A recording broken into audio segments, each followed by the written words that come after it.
God be with you.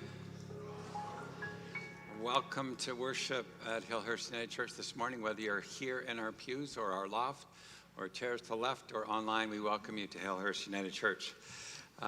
It's a cool gray day here. We're all crossing our fingers. Snow does not come tomorrow. I'm not quite ready, maybe a day or two, but if you want to argue that, we can pray that out during the prayers if you want. Just kidding. This is a banner up front that says, whoever you are, wherever you're at, join us on the journey. And we have 4 practices. Hospitality is an invitation to some refreshments there during this time.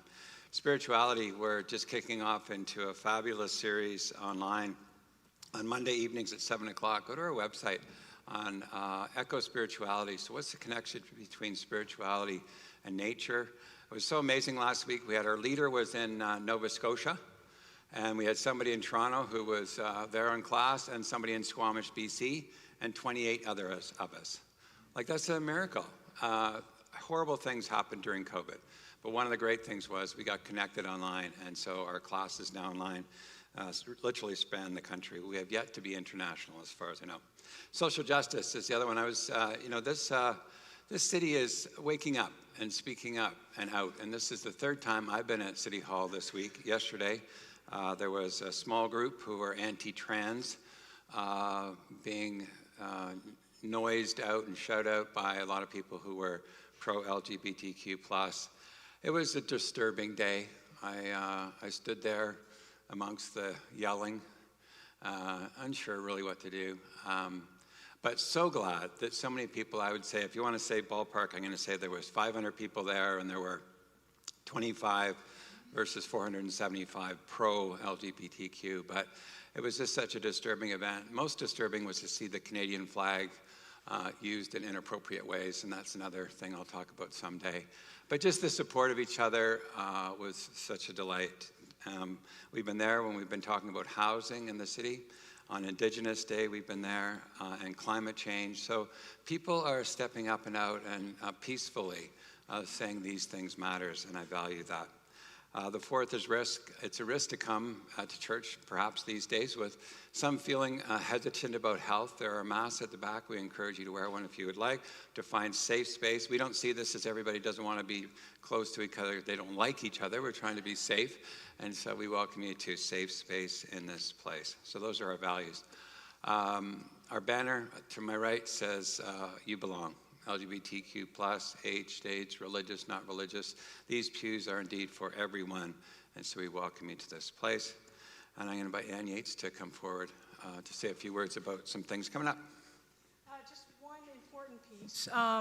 Just one important piece is that we have gone to 2 services, you may have noticed, and we need some more volunteers. We need exactly, it's the math thing, we need exactly double the volunteers, which is a really important part of this. So Danielle is our amazing volunteer engagement coordinator back there in the back, and you can do the old-fashioned, hey, I'd like to volunteer with Danielle, or you can go online to our fancy-smancy forms and fill out a form that says, hey, I'm around, I'd really like to volunteer.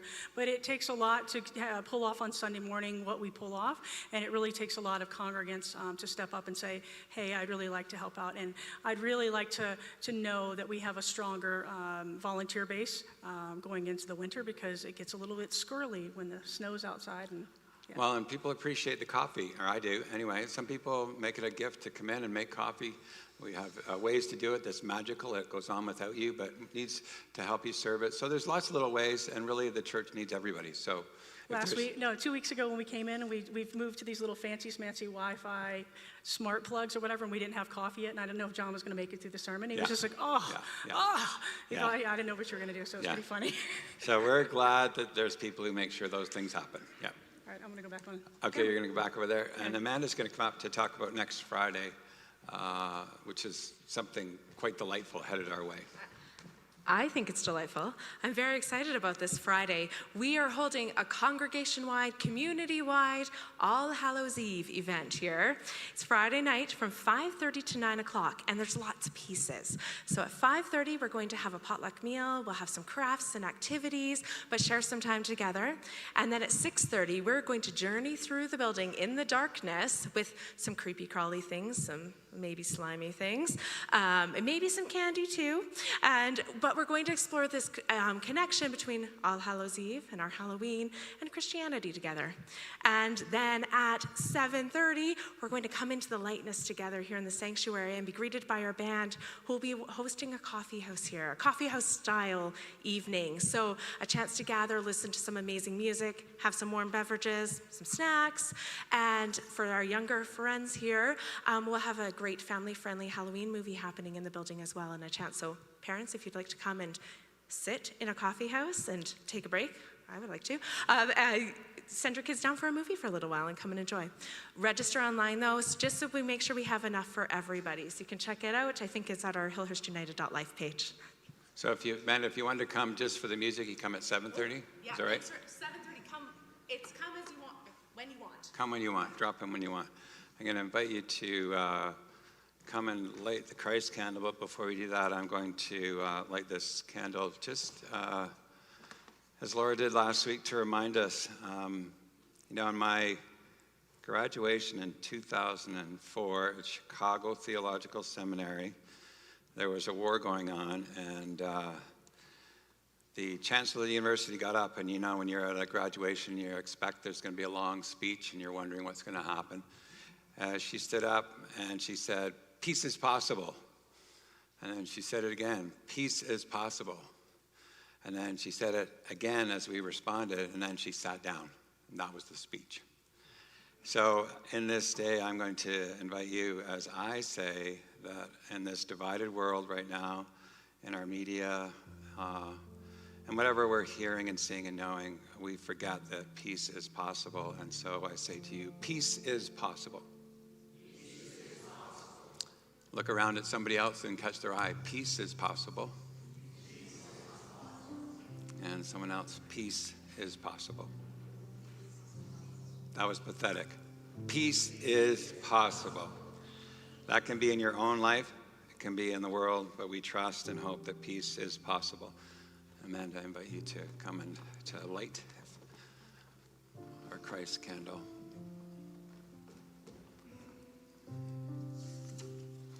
These are some words as we light the Christ candle. Please join us as we light. Once there was someone who said such wonderful things and did such amazing things that people began to follow him. One day they asked him who he was, and he responded, "I am the light." And we wait. Got it going. Beautiful. Thank you. Peace is possible, friends, as we come this day. Please come as we come in song. My soul is thirsty for you. My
So great to have the choir here lifting us from your corner.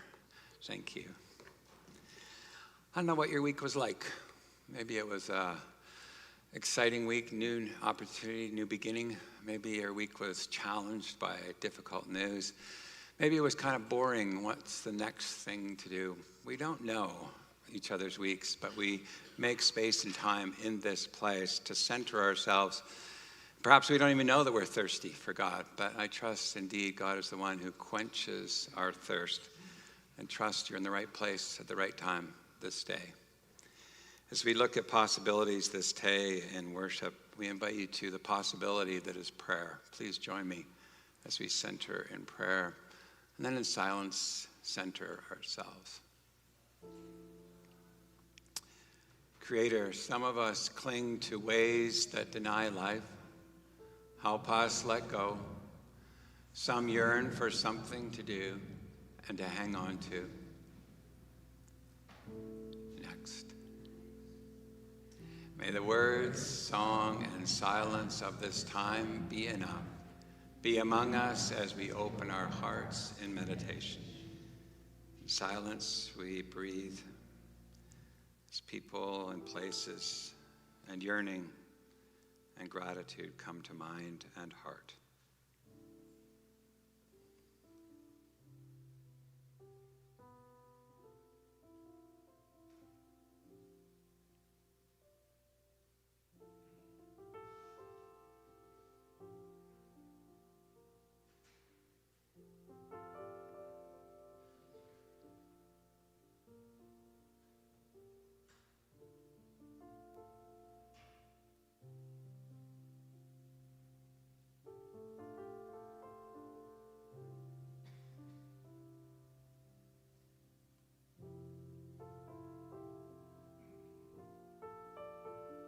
In this space, we bring ourselves, Creator, just as we are.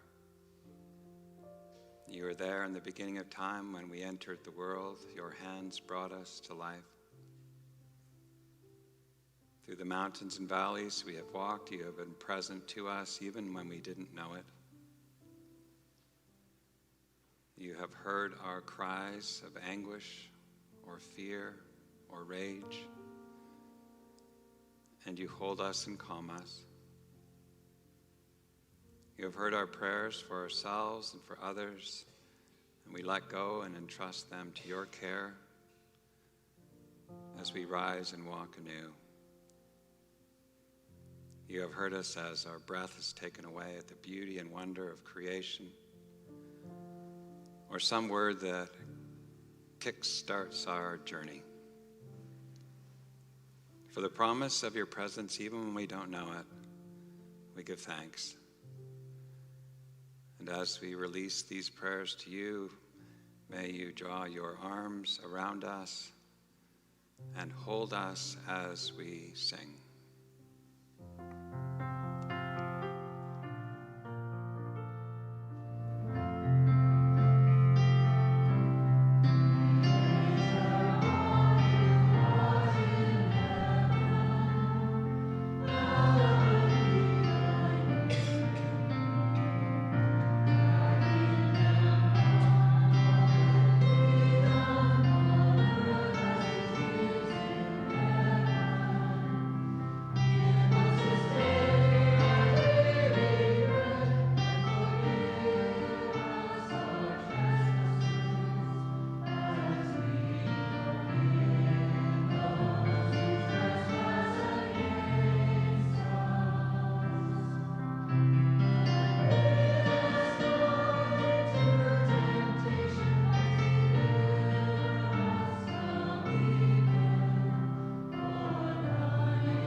There's so much going on in individual and corporate lives, challenges, struggles, worries, fears, and indeed joys. And in all of it, we bump into each other and say things we wish we hadn't or leave things undone. And there's a weight. And the Creator says, you are forgiven already. Trust that and walk anew. So I invite you to trust that the Creator says, you are loved, forgiven, and set free. Would you darn well believe it? And then would you dare to live it? And the invitation is to take that assurance from this moment out into the world so that this week in some time or place, it dawns on you that you need to be about forgiveness.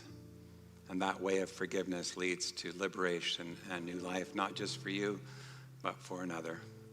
And the very simple words of I'm sorry are words of life. So trust this already.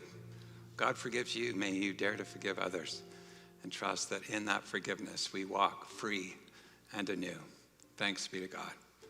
Amen.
At this point in our service, it's an opportunity to do a few things. One is to make an offering.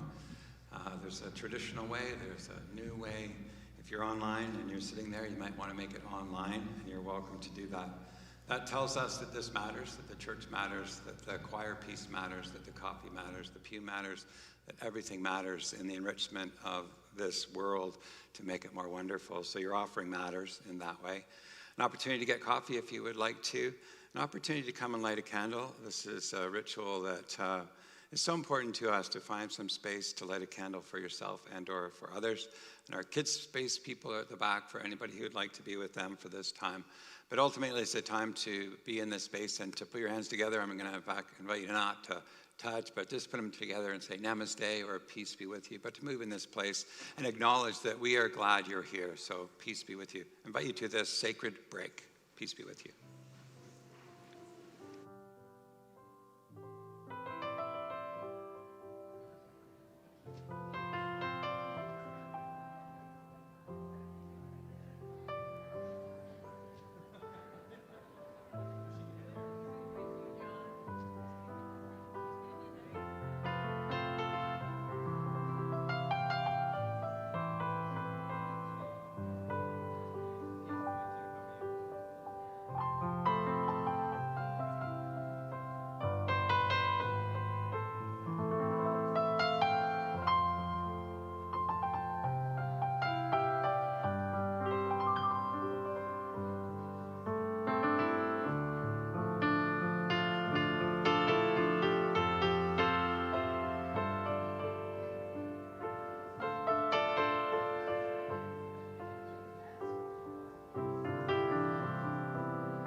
Well, good morning.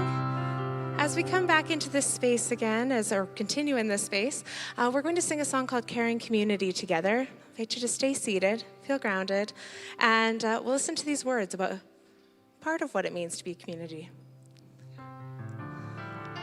Please join in singing.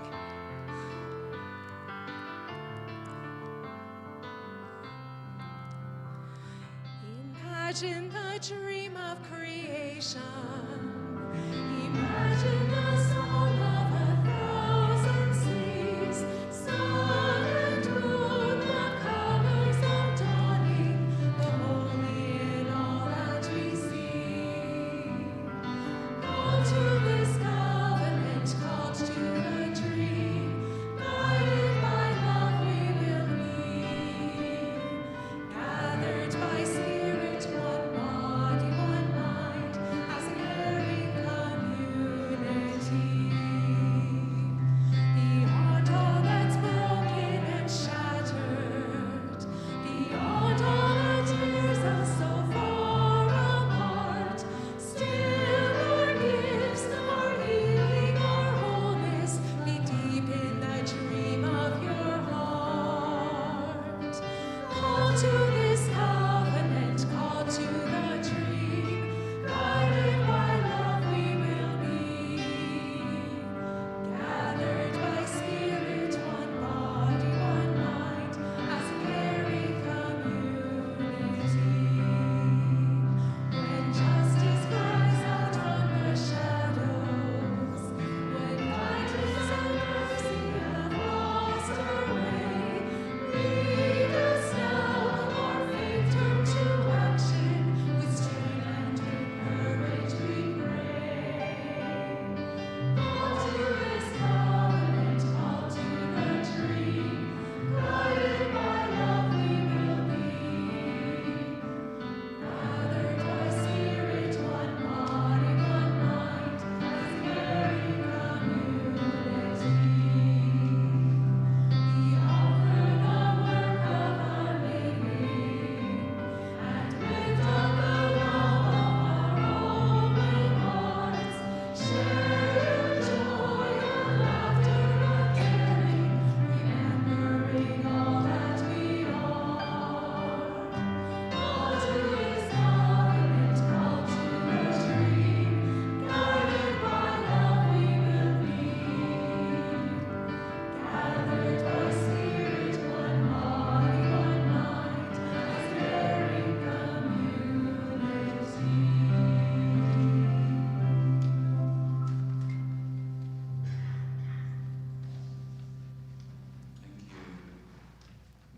Thank you for reminding us what community is and can be in these days. Padre Gotuma was here last year doing a workshop, and he said something startling that I love. He said, I don't know if I believe in God, but I believe in prayer. And I've been mulling those words for a long time, and I totally agree, although I happen to believe in God. But anyway, but prayer, what it does, especially in these days, it gets us out of our agenda. It gets us out of us yelling and screaming, and it centers us back into the quiet certainty of knowing that God knows you and loves you and understands already. And I've said this before, and I'll say it again. The one doctrine that I'm clinging to right now is called providence. And I was never so sure about much doctrine in my ministry, but this one I can hang on to. And that providence means this, that when you live your life moving forward, you stop and you start to look backward and look at the highs and lows of your life. It's at those peaks and valleys that you are aware that God was present. When you're there, you might not feel it or know it, but when you look back, you know and trust that there is divine care for your life and mine.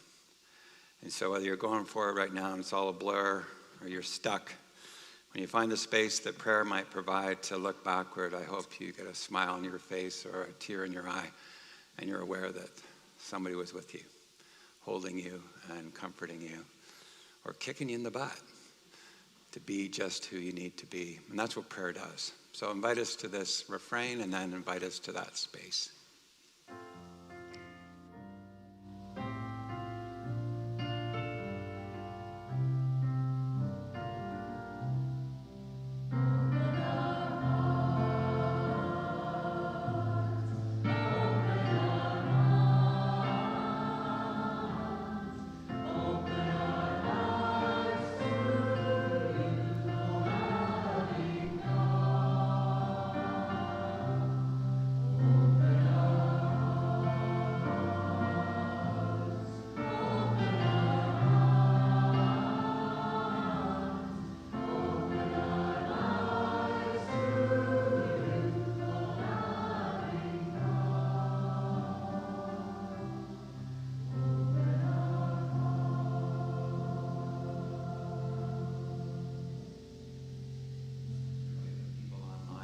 type their prayers into the chat, and I invite us to name people or places on your mind or heart.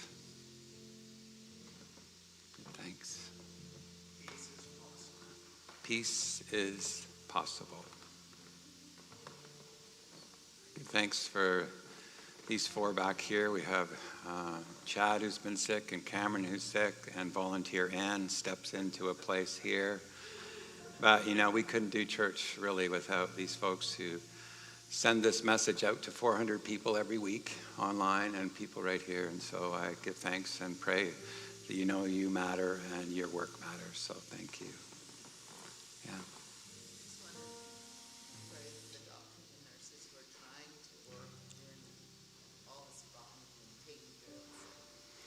Nurses and doctors and caregivers in particular, people in places of war. Yeah. For Gail and family, yes. Peace in our families and peace for those who are dying, yes.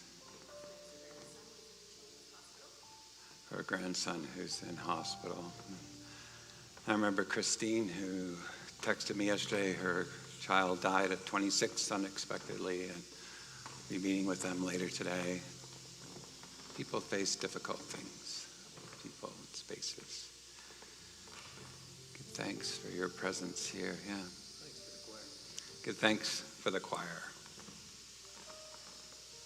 Right. Those who offered prayers online throughout the week. Yeah. I think of also Yvonne, whose husband's funeral will celebrate this coming Friday for Bob. Yeah. Oh, don't ask me to read.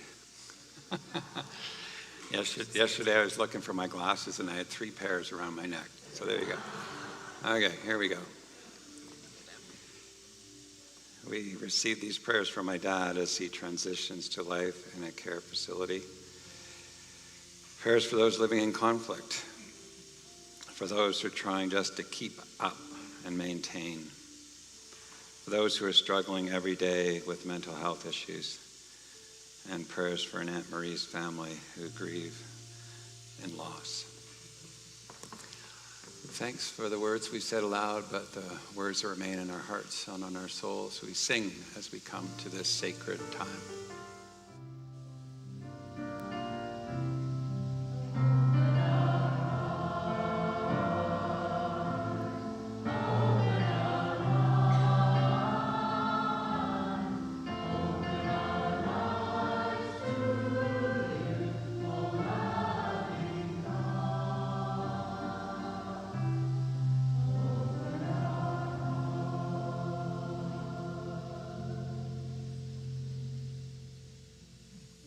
Open our hearts, oh God. Some of us have hard hearts right now. We're resisting, we're holding fast, we're pushing away. Soften our hearts. Some of us have fat hearts, sense of sloth, uncertainty, laziness. Massage us to action. Some of us have broken hearts. Broken as we grieve for ourselves or for others, or your wonderful world that weeps this day. We grieve. Some of us have deep, loving hearts, and we are thankful.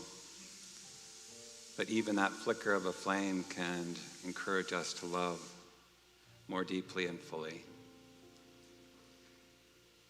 This day, as we wonder about possibilities, we give thanks that you wake us up, you smile upon us into new ways of living and being. Give thanks that you don't try to fix things for us. You don't try to make things easier for us, but you remind us you're present in that journey. Give thanks for those whose passion means they speak out and up in the world, even through their tears or their fear. May we speak peace is possible. Love is possible. And may your Spirit be that which guides and softens and nurtures our hearts to be hearts of compassion. Enough words. And now in silence, we open our hearts.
Give thanks for the song of the radiator, for the song of the keyboard, for the song of our hearts as they beat with yours, O God. Wrap us, hold us, set us free to be your love in the world. When we wander away, may we wander back to that quiet, peaceful center place that is home. And in that place, find all that we need for our journey.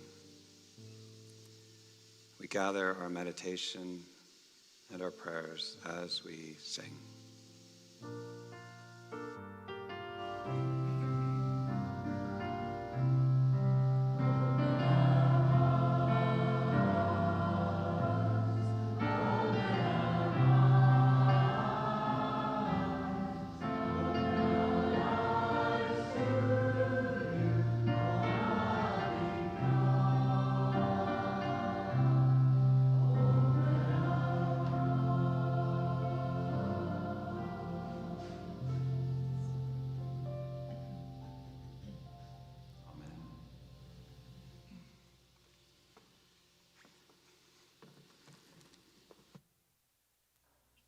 These readings are from the New Revised Standard Version, edited by Laura Holck for inclusivity.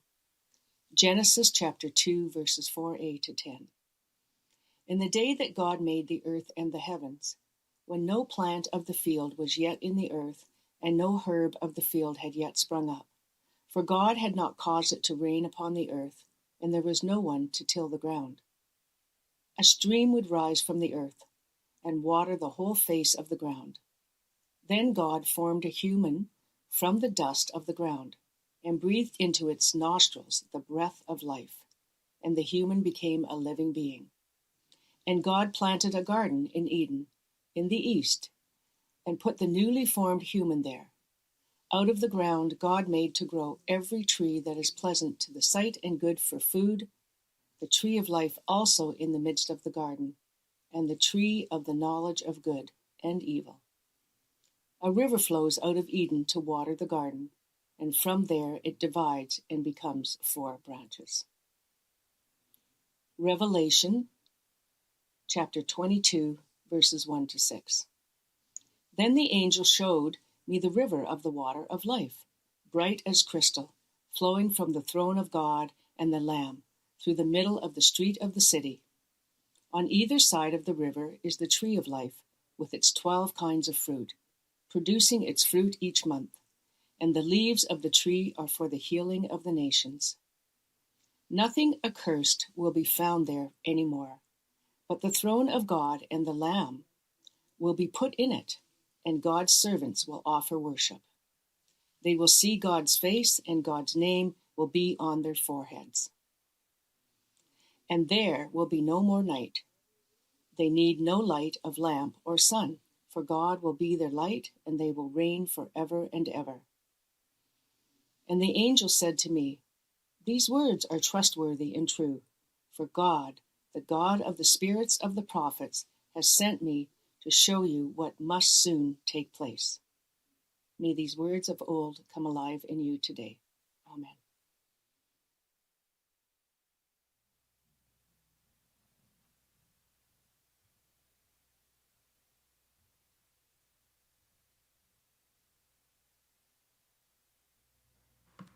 Good morning.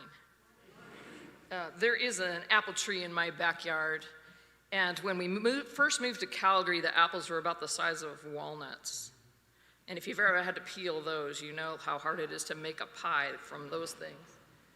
And I started to wonder if there was something I could do about that tree, so I did a little bit of research, and I learned, how and when to prune and how and when to fertilize and to make sure this tree had water. It's 2 years later. It took me a long time to do that research, by the way. And these are the apples that came from my tree this year. That first year when we moved in, we had about 30 apples total. This year I had 4 big buckets about this big around, and this is the last of what I have to process. So I have apple butter and pies and galettes and apples coming out of my ears and stuffing my freezer. I'd like for you, as we consider the scripture this morning, to turn to someone near you and to share how you have found nurture in nature. Where has the land or the earth nurtured you and perhaps taught you that there's reciprocity? Like the tree needed something from me, and the tree gives to me, and I give to the tree. So just turn to one another, and anything that inspired you in what I said, just share that with one another.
Thank you.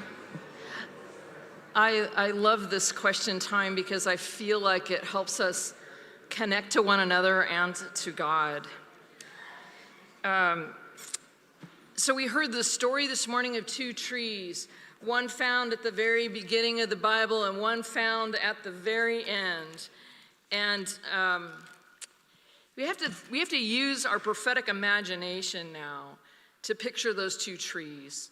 The first one planted in a garden where there was everything the human beings needed to nurture their life. and what was possible in that moment. And I pictured nothing but love and generosity and sharing and the goodness of God felt in complete union. And the river of life flowed and watered the tree and took care of everything in the garden. And that lasted for about 10 minutes. And it was followed quickly by disobedience and blame and betrayal and expulsion, and not too much later by murder. So in your prophetic imagination, and you may need to close your eyes for this, just picture how far that tree is behind us in history. Way back in time. And if you squint in your mind's eye, you can see it on the far horizon as one of the first things that ever was.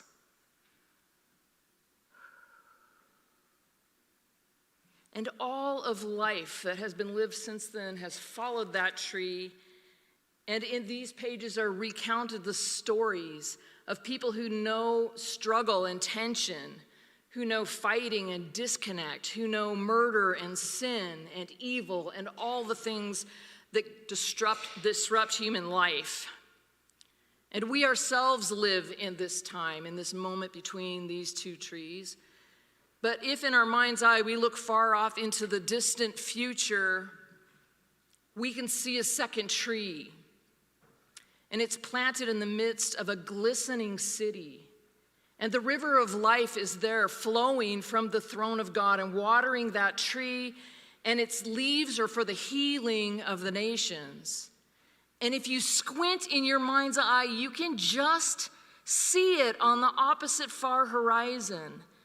And you can imagine these two trees in the distant past and the distant future bookending our lives. That tree in the future tells us everything is going to work out. God's got this. The trouble is we just don't know how. My name is Laura Holck, and I was recently called here to be the coordinator of social justice and community impact, and I'm not quite sure what that means. You should know some things about me. I'm married and I have 3 grown children. Some formative things in my life. I love to talk about how I became the person that I am by giving thanks to people who formed me. So this morning I'll give thanks in your presence to the Reverend Dr. Robert Smith, who took me to Palestine for the first time and showed me that apartheid wall. And he took me to the place where the scriptures first lived, where the Judean desert, which we saw on slides, that was just last week, right? The Judean desert just blew my mind and changed forever that time of what it meant for Jesus to wander in the wilderness, and who began to teach me how to live prophetically, holding these images in my heart and my soul as I seek to live a life of justice. I've been to Israel, Palestine 3 times. One time on a peacekeeping mission with Mahatma Gandhi's grandson, Arun. And on that trip, Yasser Arafat kissed me, but that is another story, and it was not all, I'll tell you, it was not all that great. The first week I started here, Israel-Palestine exploded. That tension once again flaring into violence and death and destruction and rockets, and that caused me to think, what on earth possessed me to take this job? Really? The first week? And I'm supposed to comment on that? See, I've been to Israel and Palestine enough times to know that I have practically nothing to say. What I can say is that Palestine should not be launching rockets into Israel. But Israel should not be violating UN Resolution 242. That's the one that says no occupying force should build permanent settlements on occupied territory. Palestine should not be taking Israeli citizens hostage. But Israel should not be bombing mosques or lining up tanks on the border, getting ready to flatten Gaza. And for my whole life, I have wondered, aloud and in silence, why don't people just do the right thing? Why don't people give over to the images of these 2 trees that cradle us in life and security and goodness and sustainability and reciprocity? What possessed me to take this job? And then I realized that's not the right question. The question is not what possessed me to take this job, but who possessed me to take this job? See, I have the assurance that sometime in the distant future, it's all going to work out. I just don't know how. And like Andrea said to me this week, the Middle East is not on you. But it kind of is. And I know that I don't feel the tension of what goes on in our world alone. And I'm not standing in your midst as some miracle worker that's going to make everything all right or make people do the right thing. But what I know is that when we're caught in that tension and we feel like we're in a whirlwind of things in the world that are out of order and that shouldn't be, and we get all hyped up, what we're called to do is to stop and breathe.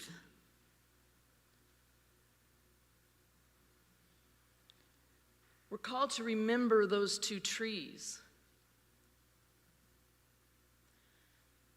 And as we remember them and live in their promise, in their past foundation and in their future hope, in our prophetic imagination, those trees begin to move closer and closer and closer to this time until we realize those two trees are not two trees, but one.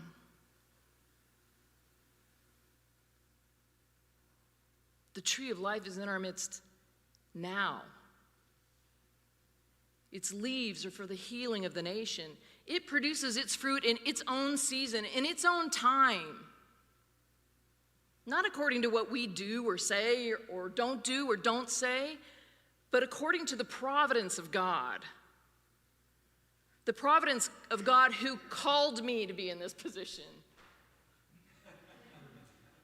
The providence of God who calls us to get out of our pew and go live what we hear in this place in the world. Fun as that may be or hard as it may be.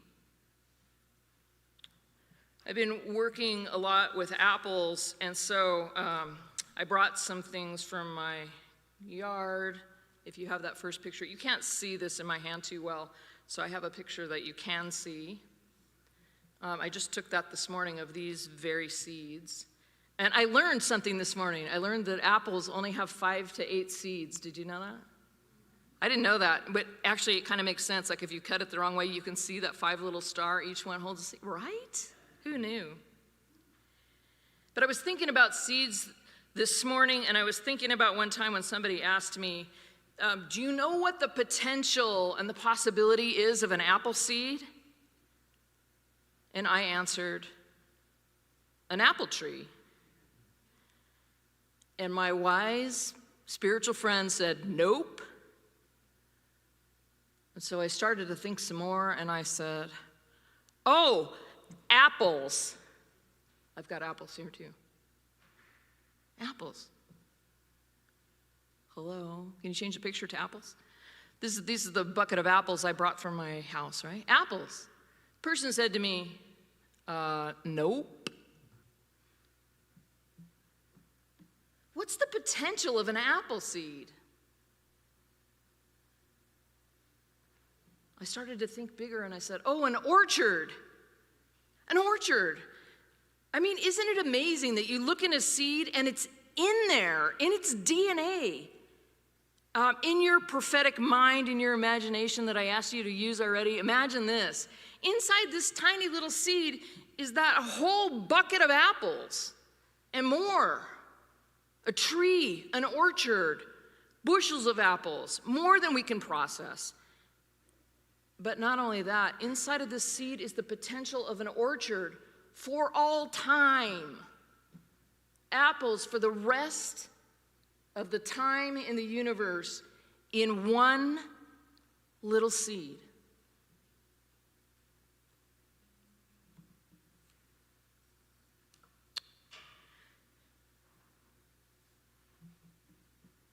When we get anxious about the state of the world, we're called to breathe and remember the trees. to remember the potential of seeds, but those are just analogies for us. What we're really called to do is to see one another as if we were seeds. I mean, just take a quick look at the person next to you and just kind of hold their gaze for a minute. What's possible in that person?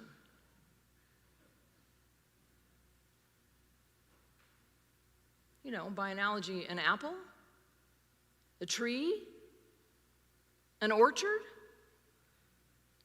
for all time. That's who we're created to be.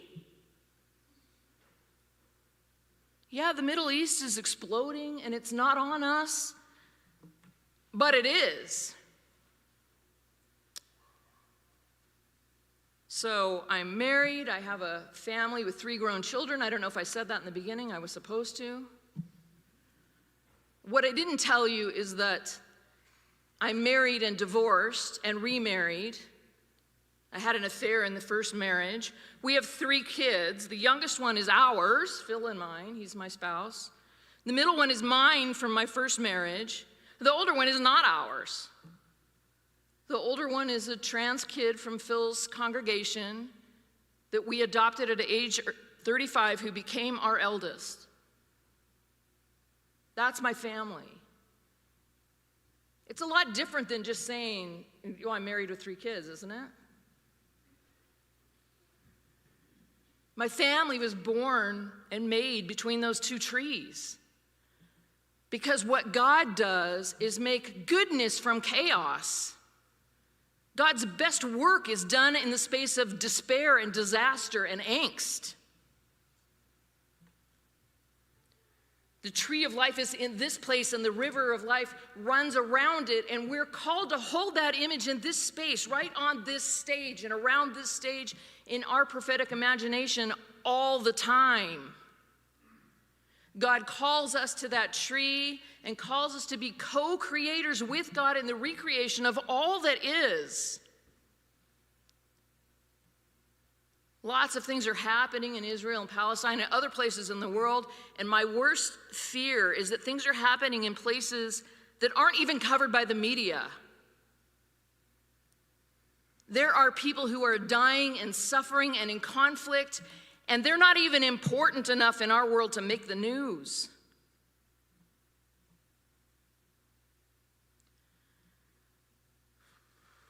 But healing is here. We have everything we need here. It's not on us, and it is on us. The term social justice scares the hell out of me. Anybody else with me? It scares the hell out of me. But it stands upon a foundation. You know what the foundation is?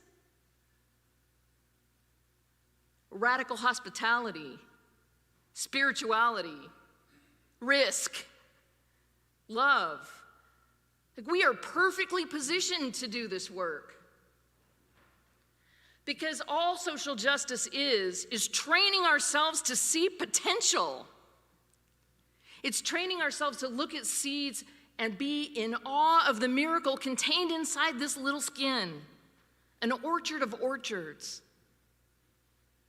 Social justice is the call for us to look at one another and see the potential for family where there was none, for peace where there's nothing but destruction. Social justice is training ourselves to go out there and love people the way God's calling people to be loved. I also want to give a shout out to my colleague, Ann Holck, who lives in San Antonio. She's a social justice worker there and a Lutheran pastor, and I was thinking, oh my God, what would Ann do? Which, you know, that's not the question I'm supposed to be asking, right? What would Jesus do? What would Ann do? And I was trying to get inside Ann's prophetic imagination to think about, you know, what would really be mind-blowing in the Middle East right now. And here's what I came up with. You know, Israel said, all you Palestinians, you have this amount of time to get out of Israel. And then we're going to flatten the place, right? And I was thinking, what if they didn't listen? What if instead of leaving those buildings and heading south, they left those buildings and they headed east? And in a mass of 1.5 million people, they sat on the ground and just sat there. What if they sat there? Men, women, children, adults, siblings, trans people, gay people. What if people just sat and fasted? As if to say to those tanks, you want our land and you want us out of here, do your worst.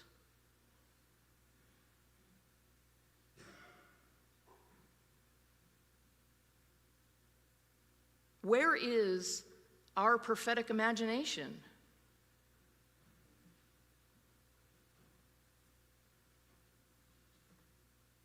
Where is our heart for social justice? Because social justice is nothing more than wanting for other people what I already have myself. Wanting the privileges, wanting the comfort, wanting the great religion for everyone. You know, I woke up this morning. By the way, I didn't sleep last night. This is common if you preach. I don't know how it is for you. I did not sleep. I did not sleep. But I woke up this morning, it was 5:30, and there was a gentle rain falling. And my cat, I'm training my cat, by the way, to sit by the door and look longingly outside. And then I'll say to him, Baxter, do you want to go outside? And if he meows, I open the door. And if he doesn't, I just let him sit there. He's learning to talk to me, though. It's really awesome. So he was sitting there, and I said, Baxter, do you want to go outside? And he said, meow. So I opened the door, and this gentle rain was falling. And I couldn't see it because it was dark. But I woke up to the sound of the earth renewing itself. The sound of the mist falling on leaves. The sound of the mist falling on leaves that are for the healing of the nations. And I thought, I have to get outside more. I need to hug the trees. God has gifted us with everything we need. The healing we need and the prophetic imagination we need. It's out there in God's world. Soothing us, calling us, telling us it's going to be okay.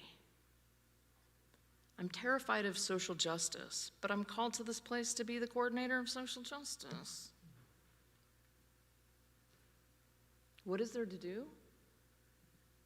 Breathe in and out together. Remember those two trees.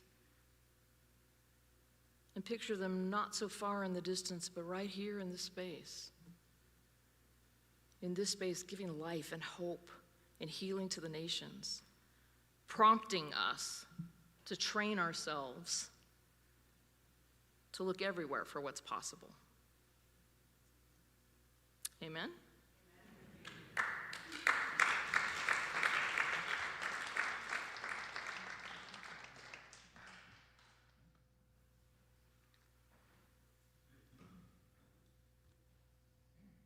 Let's sing together.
Laura doesn't know that I was coming up here. I didn't.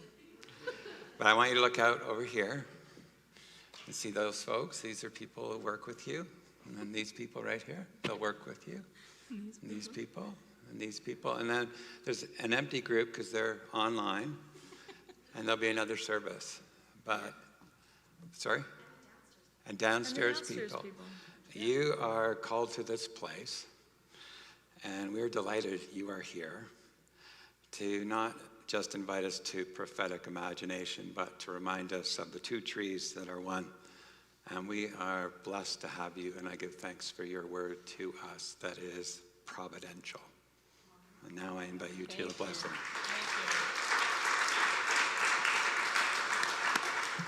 Yeah, thank you very much. May the Spirit, the gentle rain, the mighty torrent, the mighty sea, bless you, guide you, carry you out into the world to do the work of social justice, which is the work of love. Be blessed by God, Creator, Redeemer, and Sustainer. Amen. Amen. I invite you to.